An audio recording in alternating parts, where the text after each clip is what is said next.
खंड 2 प्रतिलेखन संख्या 29। अध्यक्ष महोदय, नई तालमी में मेरी रुचि उसी दिन से रही है जिस दिन प्रातः स्मरणीय पूज्य महात्मा गांधी जी ने इस विषय पर विचार करने के लिए पहल एक सम्मेलन वर्धा में किया था, जिसमें देश के कुछ शिक्षा शास्त्री और राष्ट्रीय शिक्षा से संबंध रखने वाले कार्यकर्ता आमंत्रित थे। उस दिन से इस पद्धति की जिस प्रकार से जांच और प्रगति हुई है,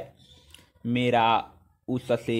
कुछ न कुछ संबंध रहा है और इसलिए मुझे इस बात की प्रसन्नता है कि आपने आज मुझे शिक्षा संबंधी विचारों को व्यक्त करने का अवसर दिया। यद्यपि मैं जानता हूँ कि ऐसा करने में बहुत अंश में पुनरावृत्ति करूँगा और हो सकता है मेरे मत से दूसरों का, विशेषकर शिक्षा शास्त्रियों का मत न मिले। इसके अतिरिक्त विचारणीय बात यह भी है कि शिक्षा के संबंध में केंद्रीय और राज्यों की सरकारें आज जो नीति बरत रही है, उसका मेरे मत के साथ कहाँ तक मेल होता है और मेरे मत में अथवा उस नीति में परिवर्तन कहाँ तक आवश्यक दिखता है। इसलिए मैं आशा करता हूँ कि मैं आज जो कुछ कहूँगा वह व्यक्तिगत विचार के रूप में ही समझा और देखा जाएगा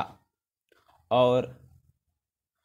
उस पर आप निर्भीकतापूर्वक और निर्लिप्त रूप से भली भांति विचार करेंगे। यह एक मानी हुई बात है कि जो पद्धति आज तक प्राथमिक वर्ग से लेकर विश्वविद्यालयों की उच्चतम कक्षा तक प्रचलित है, वह वही पद्धति है जिसको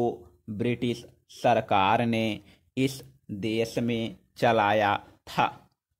और स्वराज्य प्राप्ति के बाद भी अभी तक उसमें कहीं कोई मौलिक परिवर्तन नहीं हुआ है। उसके लिए हम किसी को दोषी भी नहीं ठहरा सकते, क्योंकि जिस प्रकार शांतिपूर्वक हमें स्वराज्य प्राप्त हुआ, उसमें यह अनिवार्य था कि स्वराज्य के साथ साथ वह शासन पद्धति, शिक्षा पद्धति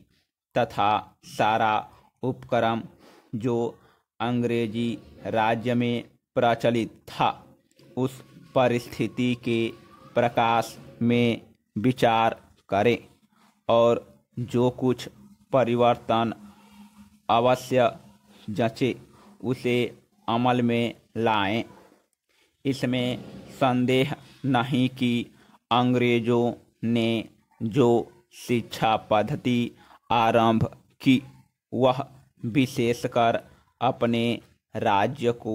आसानी से और सुविधा के साथ चलाने के लिए जारी की थी।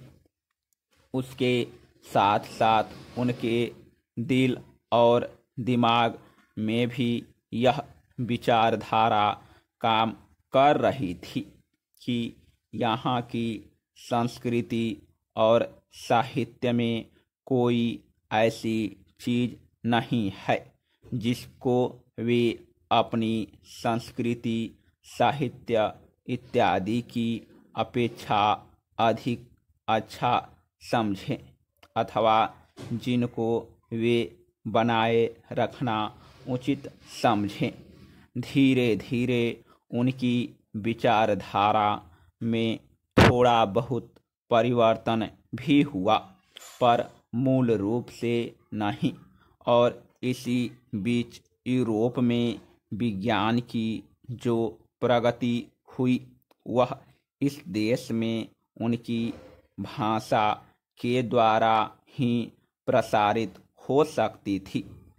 इन सब का परिणाम यह हुआ कि शासन की सुविधा और अपनी भाषा तथा संस्कृति के प्रति श्रद्धा के कारण उन्होंने इस पद्धति को जारी रखा और इसको अधिकाधिक प्रोत्साहन दिया। इसमें कोई संदेह नहीं कि हमारी कई पीढ़ियों ने जो शिक्षा इसी पद्धति से